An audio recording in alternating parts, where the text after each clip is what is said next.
one superpower, Rome, dominated the world. It became famous for its military and for having rule of law and a stable currency people could rely on. They built beautiful buildings, roads, aqueducts. They created art and literature. Rome flourished for more than 200 years in relative peace and prosperity. But then it crumbled. Why? Well, political leaders grabbed power. That power turned many into tyrants who indulged in debauchery and corruption. They raised taxes to pay for war and increased regulation. When the masses complained, they tried to please them with handouts. Sound familiar?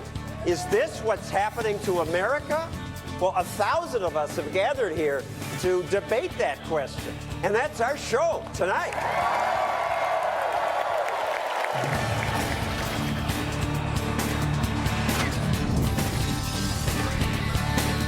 And now, John Stossel.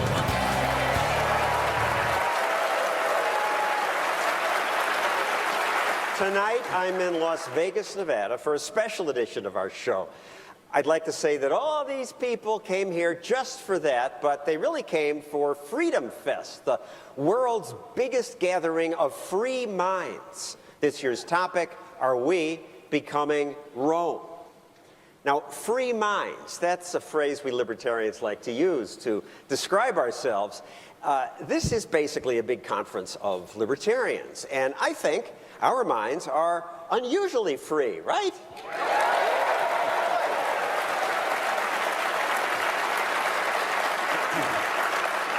We had to free our minds to get these concepts, but a lot of people think we're crazy. But on to tonight's topic, Rome. Is the United States about to fall as Rome did? Here's a depiction of barbarians sacking the city. Is this our future? First, we hear from a conservative, a historian, and a libertarian. The conservative, Steve Forbes of Forbes Media. You have some libertarian leanings, but conservative, I would call you. The historian, Carl Richard, is an expert on Rome. The libertarian, Matt Kibbe of FreedomWorks, a group that fights against big government. So, Matt, you first. Are we becoming Rome? I think we are. I think the parallels are quite ominous. The debt, the expansionist foreign policy, the arrogance of executive power taking over our country. But I do think we have a chance to stop it. Carl? I think there are similarities not only with the fall of the empire, which is what most people talk about when they talk about the fall of Rome, but also the fall of the Republic, which was 500 years earlier. And there I see Romans engaging in unconstitutional acts, political leaders and so on, and I see some of that. Unconstitutional acts like stuffing ballot boxes, corruption, what No, kinds? that did happen, the sort of under-the-table corruption, and that's bad, obviously, but it doesn't bother me as much as the overt things. For instance, Marius was elected consul 6 years in a row, even though under the Roman Constitution it was term limited to 1 year. And people just kept voting for him. They knew it was unconstitutional. So that kind of stuff. And now we have Congress passing laws they haven't read. Right, and we have presidents of both parties legislating by executive order, saying I'm not going to enforce certain laws because I don't like them. We have bureaucrats legislating through regulations. We have Supreme Court saying it's constitutional for the government to take your property and sell it to someone else because he can give us more tax revenue. There are a lot of examples. Steve? Well, yes, you can always find parallels, but the fact that we're meeting, I think, shows that the antidote is coming about. We, the people, have not gone the way, been totally corrupted the way the Romans were. We're not passive. We saw it with the Tea Parties, and despite IRS suppression, the Tea Party movement is coming back again. You're going to see it in 2014 and 2016.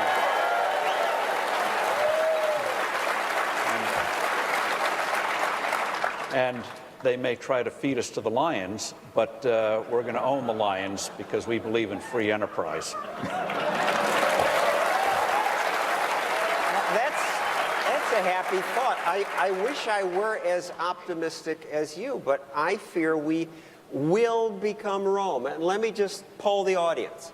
Are you as optimistic as Steve? How many of you think we're going down the tubes, we're in deep trouble? Most. How many of you think we're going to turn it around. They can't both be true.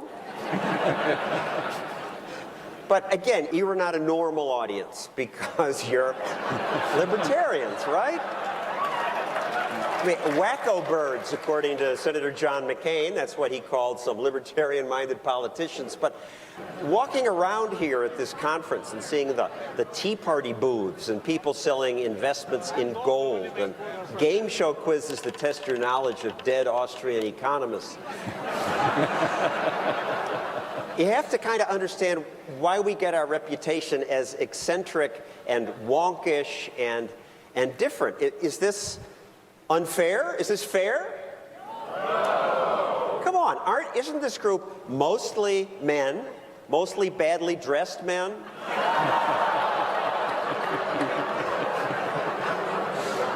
My going to libertarian events, this is what I notice. It's people who care about numbers, less about how they look. I think Steve Forbes is a perfect example of this.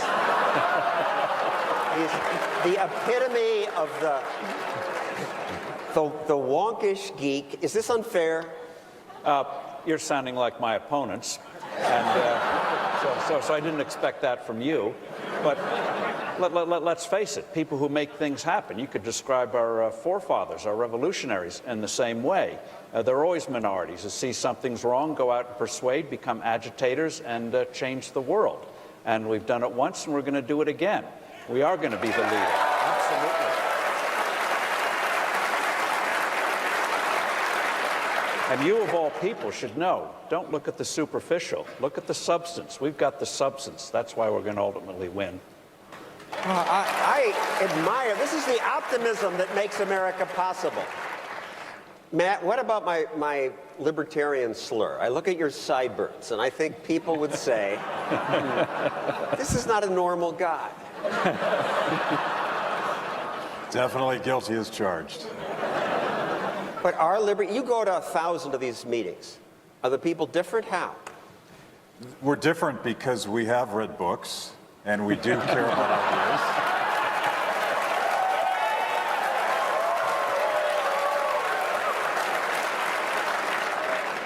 But social awkwardness is not a sin in the defense of liberty.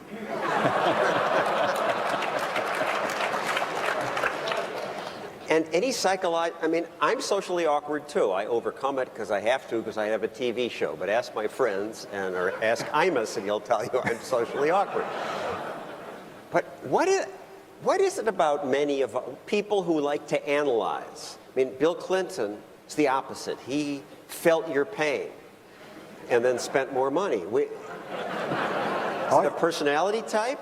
Well, you know, economists would argue that everything we do when we fight for freedom, when we show up at rallies, when we care about the future of our country, economists would say that's irrational. But we happen to think it's the best thing to do because we care not only about our country, but our future and our kids' future. That's not normal in this country, and that's what we have to fix. But it's part of our culture. Entrepreneurs, they're always outliers, always trying to see things that others aren't seeing. I mean, Steve Jobs famously said, do you do marketing surveys? He said no, because people don't know what they want until we show them. That's a typical entrepreneur. Put it out there and see if they like it. And so oftentimes we fail, but that's where you try to learn from failure. That's what freedom's about. Take a chance, fail, learn, hope to do it better next time. If we accepted the conventional wisdom, heck, we'd still be living in caves, you know. Well, we're going to try to show them tonight. Carl, do you have more historical perspective we should think about comparing America to Rome? You know, the debt, the high spending. I'm talking about the late empire, the high spending. They had high debt and high spending. The devaluation of currency, there's another one. You know that by the end of the empire, a so-called silver coin was only 2% silver. That's how they devalued it. And it got to the point that the Roman government would not accept its own currency in taxes. You had to give them goods. We're not there yet. Thank you, Carl. Matt Kibbe, Steve Forbes. Coming up, gladiators devalued currency, a growing welfare state. Other ways, America is just too much like Rome.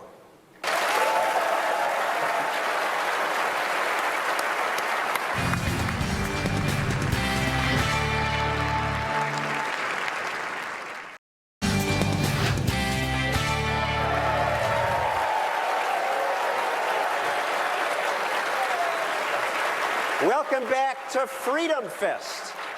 Now, the welfare state. America didn't invent the welfare state. Europe had one, and even Rome had one. I didn't know that till I came to this conference. And two people who've educated me are Charles Murray, author of Losing Ground, the book that woke America up to the destructiveness of welfare, and Larry Reed of FEE, the Foundation for Economic Education. So, Larry, I learned from you the welfare state began about halfway through the Roman Empire. That's right. It took the form first of payments to recipients in the form of subsidized grain. The government gave it away at half price. But the problem was that they couldn't stop there, that later there was a man named Clodius who ran for the office of tribune on a platform of free wheat for the masses, and he won. And it was downhill from there.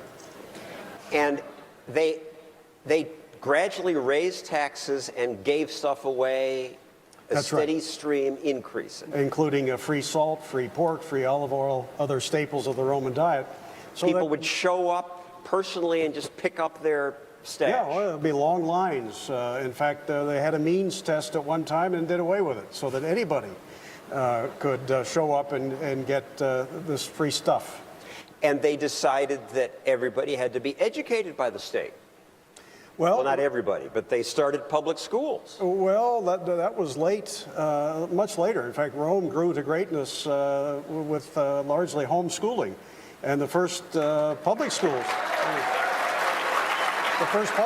didn't appear until around 250 BC, and they were not funded by the government until very late. And the Greeks actually mocked Rome for being backwards about that. That's right, yeah. Well, of course, they didn't last anywhere near as long as the Romans did. So, Charles, you have educated us about welfare, about these handouts. You see parallels with Rome? Yeah. I mean, if you take a look at Roman society as it started to decay, it looks a whole lot like we do now. And it's not just because of the welfare state and the people on the bottom, it's also because of the people on the top who are increasingly living isolated lives from the rest of them. I find the parallels between Rome and the United States right now to be very scary. So clearly the welfare state poisons much of life, has horrible unintended consequences, but do we just get rid of it? Let me ask you libertarians. You're pretty hardcore, I assume. Should America get rid of all handouts? All?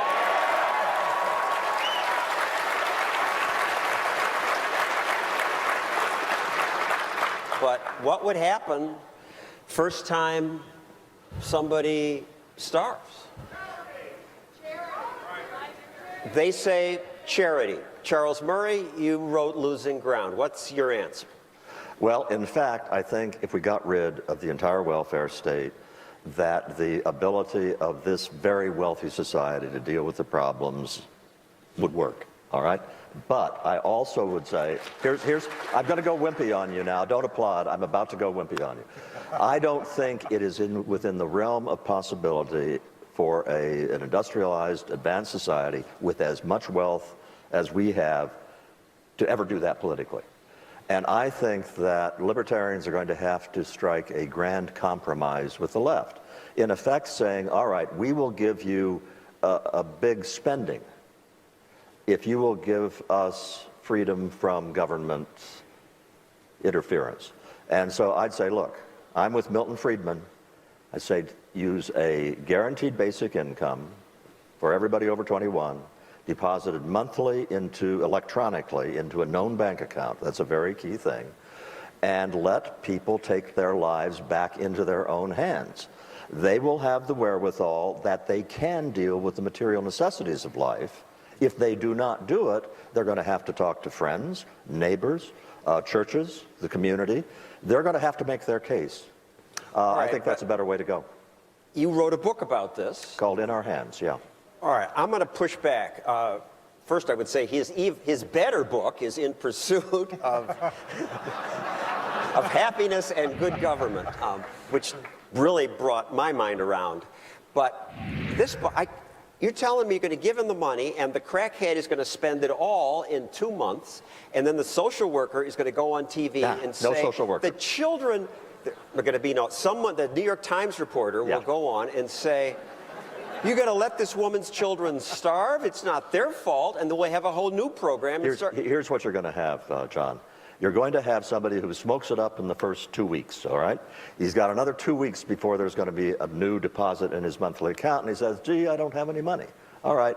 He doesn't have the option of going to a social worker. You know who he has to go to?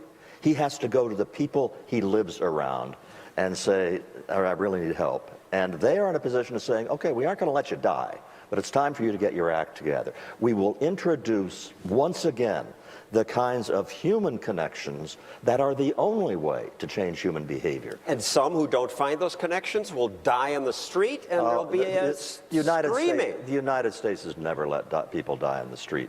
What we will now have that we don't have... Farmers that they had that would go out and collect the taxes. They called them tax farmers? Tax farmers, tax collectors. It was so bad that in one revolt in Asia Minor, they killed about 80,000 of them in a day or two.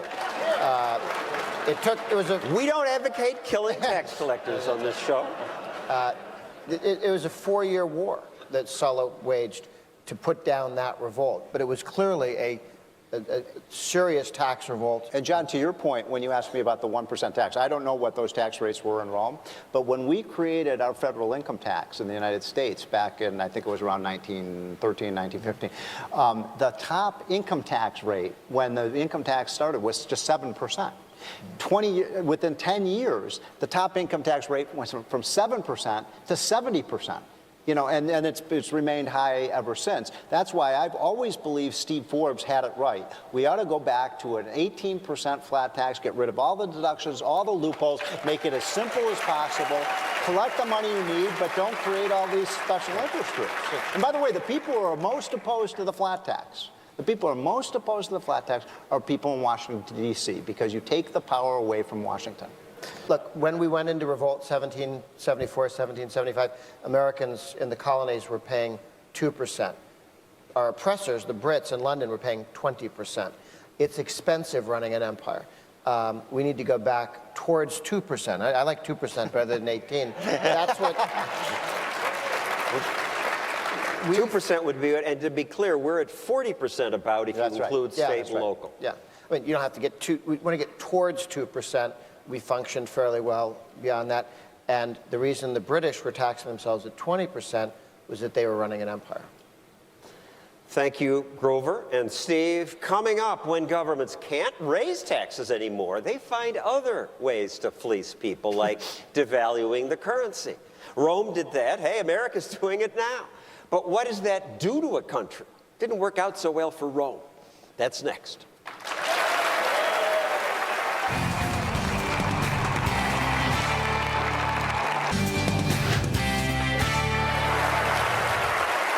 Welcome back to the Freedom Fest Conference, the world's biggest gathering of people like me, people who care first about liberty.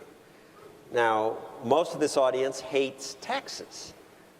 Actually, even many politicians don't like them because taxing people makes people mad. So forever, politicians have found sneaky ways to fund their spending. Roman emperors put less and less silver in coins they issued. That caused inflation. A bushel of wheat that cost 8 Roman dollars by the next century cost 120,000 Roman dollars. Ben Powell, an economist at Texas Tech, and Jeffrey Tucker of Laissez-Faire Books study currency debasement. They say, we better be careful, the American dollar is already going down the tubes. What do you mean? I feared that, and yet inflation's low. Are you kidding me? I mean, look over time, right? There's grandmothers rolling over in their graves right now. In fact, there's grandmothers rolling over in their audience seats right now, probably. Any young person has heard someone say, I remember when that cost a nickel. Things didn't all of a sudden get more expensive in terms of the labor we have to use for them. What's happened is the currency's lost its value. It takes $23 to buy today what $1 could back in 1913, when the Federal Reserve was created. But you had to go all the way back to 1913. Paul Krugman will tell you, look, inflation is, what, 2% a year? Historically, That's pretty good. This isn't a big mystery, though, right? The Federal Reserve has created a lot of money with QE whatever now that we're up to, but the banks are holding most of it back. It's not going into the price level because they're holding it as extra reserves because the Fed started paying them interest on their extra reserves. If that actually gets lent out, then we'll see higher price inflation. That's a form of robbery, actually, of savers. And everybody understands explain that to people. No, I mean, yeah, it's a serious issue. You can't get a return on your money anymore from saving. Really, you can't sustain prosperity without saving and investment. And that's precisely what these policies are discouraging. Let's go back to the Rome parallel. Free trade ruled, they prospered, then they started they did what politicians do.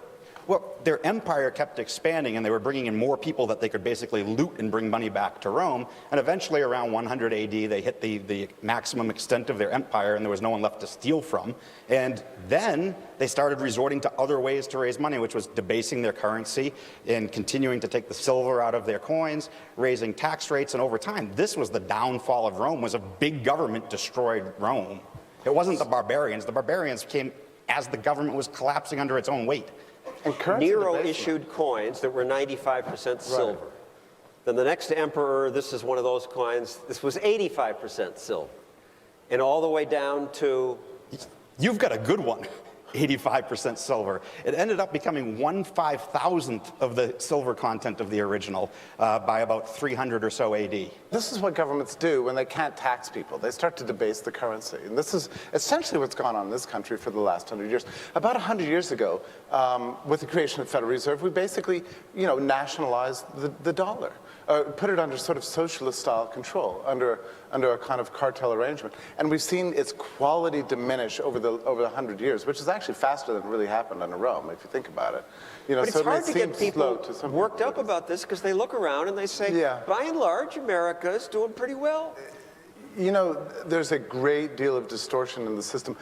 People thought the real estate markets were doing pretty well in 2007.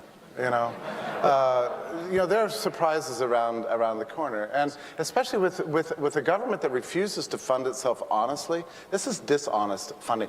The very fact of the existence of the Fed makes the government too big to fail. The politicians don't even have to worry about spending restraint, so long as the Fed is there with its unlimited credit card to always pay for everything. There's no default risk on U.S. treasuries.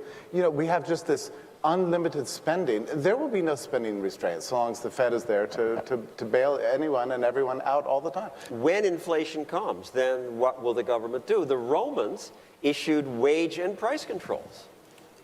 The United States government has already done this. Remember when the dollar was finally divorced from gold in 1971, what came right afterwards? A decade of high inflation in the 1970s and universal wage and price controls under Nixon. Now, Nixon was kind of a softie compared to the Roman emperors, because Diocletian, when he did it in 300 AD, he made it punishable by death. And even still, you got all the same bad consequences. Shortages, decreases in quality, products not coming to market, distortions throughout your economy.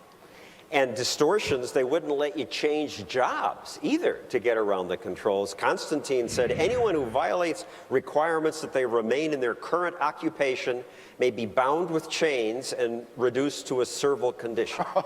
You mentioned Diocletian. When he imposed wage and price controls, he blamed greed. Some people are always eager to turn a profit, even on blessings from the gods. Our shared humanity urges us to set a limit. I hate it when people use greed to explain something, because greed is constant. It's always there. So that can't explain a price spike or a price decrease when everyone's like, the greedy oil companies are driving up prices. Whoever says, hey, look, the oil companies got less greedy, the price came down. It doesn't work like that. Greed doesn't explain. One solution, some people say, to government playing with the currency is a gold standard. But we had one for a while. It didn't really work. A pure gold standard would be a great thing. The problem with the gold standard is that you just before you answer this is for this libertarian audience. Yeah. How many of you own gold? Either actual gold or investment? Just about everybody. I imagine you watching out there, it's not so high. So you're different. Why? Because you don't trust those Federal Reserve notes? Take it away. No, a really great gold standard wouldn't have the government involved at all. Now, gold has just fallen from 1,600 to 1,300. Yeah. Some of you people lost a lot of money. Maybe this is bad advice. Well, gold investment and the gold standard are two separate things. You know, it's always a speculation. You know what you're buying into, and just because you favor the gold standard doesn't mean you're necessarily recommending gold as an investment. And I'm it not even seems like they would go together. That you would believe in gold as a. It entirely depends on what people's expectations of the future are, and that should be embodied in the price of gold now, so it depends. Basically, do we think everybody else is too pessimistic or too optimistic, and that tells us whether it's a good investment, not whether it's a good standard for our money. What about Bitcoins? Listen, I'm a big fan. I think Bitcoins is one of the great innovations. It only came about 4 years ago. It was one in a long succession of attempted digital currencies. It's been just the most Bitcoins, successful. for those of you who don't know, is an internet form of currency that is limited and ought to protect you against devaluing dollars. That's a good way to summarize it. It's both a currency and a payment system. Very innovative. By comparison to the dollar, you know, Bitcoin makes the dollar look like a dinosaur. Like there's been no improvement in our money in a very long time. Bitcoin is a currency for the digital age. It's more like physical property. The best thing is the government's not involved with it at all. It was created by the market itself. It's a beautiful thing. The most implausible sort of currency. You know, if you had asked anybody 10 years ago, will the market create a new digital currency that allows me to exchange with anybody in the world, in Central America and Africa, all the world's poor, even if you don't have a credit card, you can still exchange money? Will that happen? No, that won't happen. But it did happen. And it's brilliant. Well, on that note, thank you, Jeffrey Tucker and Ben Powell. Coming up, Roman emperors spent big bucks on stadiums like the Colosseum, used for things like fights between gladiators, sometimes fighting animals. There are American parallels to that, too. That's next.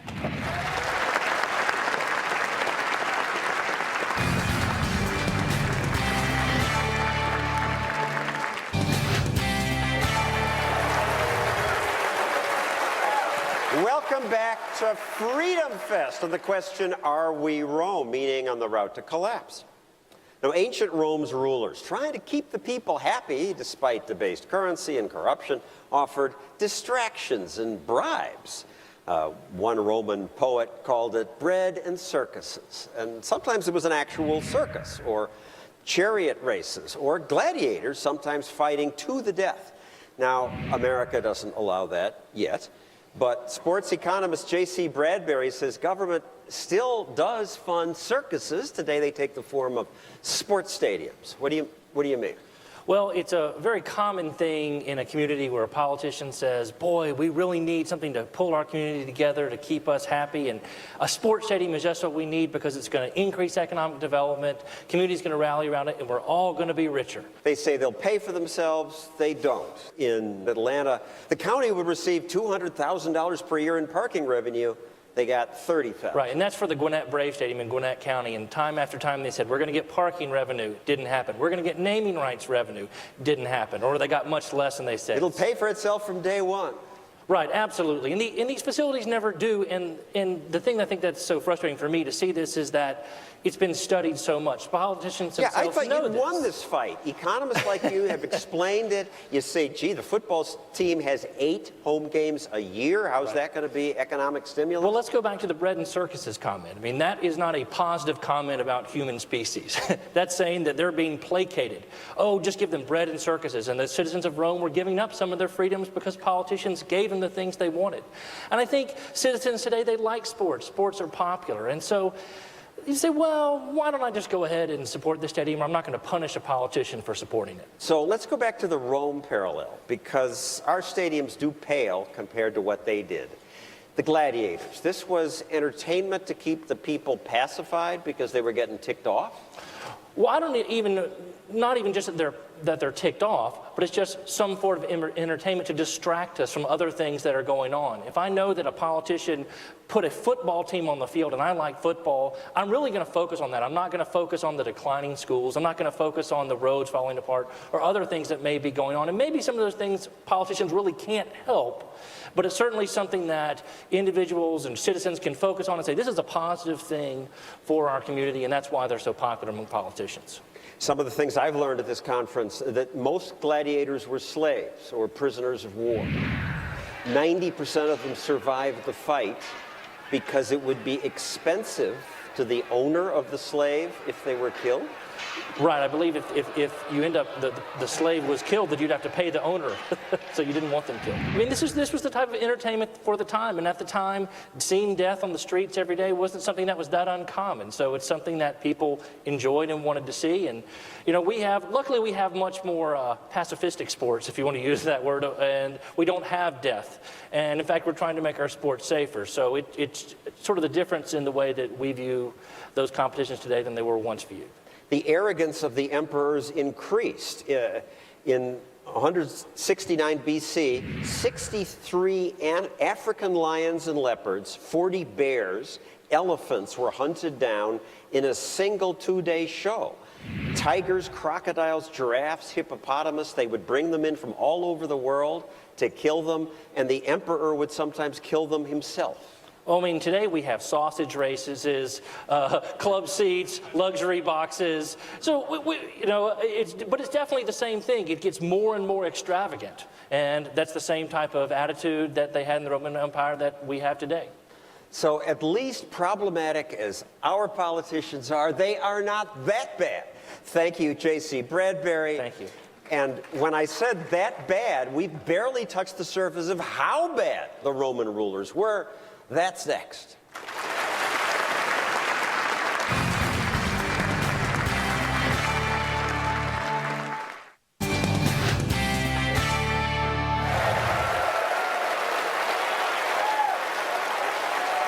Is America Rome? No, thank goodness, we're not as bad in 100 ways. Our taxes are actually higher than Rome's, but we don't have slaves. And we don't kill people for sport. When we go to war, misguided or not, we don't conquer or plunder. And when we win, we usually leave. That's different. In America, poor people now live better than the emperors did. We have air conditioning, Google, painkillers, flush toilets, longer lives. Thanks to the example set by George Washington, our presidents actually leave office voluntarily. And although our current president wastes money on extravagant travel, like his recent $100 million trip to Africa, Nero was much worse. He never wore the same clothes twice. And when he traveled with 1,000 carriages. The Emperor Elagabalus, or however you pronounce his name, set up a brothel in the palace. Tiberius established an office of imperial pleasures, which gathered beautiful boys and girls from all corners of the world, so, as Tacitus put it, the emperor could defile them. Caligula is said to have made his favorite horse a senator, as depicted here. Allow me to introduce Insultatus, a new senator of Rome. You will treat him as your peer in every debate. Even President Obama wouldn't do that. So arrogant as our politicians are, and repugnant as many of them are, they are at least not emperors who, like Caligula, held orgies and executed the senators' wives who didn't show up. But Rome matters because empires do crumble. Rome lasted the longest of all of them. The Ottoman Empire was next. It lasted 600 years. Then the Spanish, almost that long, as did the British. We've lasted less than 300 years. We're doing better than Alexander the Great. His empire only lasted 13 years. But in our 250 years, we've accomplished amazing things, amazing prosperity. We just can't take it for granted because free and prosperous is not the natural state of things. In human history, it's rare. We now are starting to look a lot like Rome, and we ought to worry about that. That's our show. Thank you for coming. See you next week.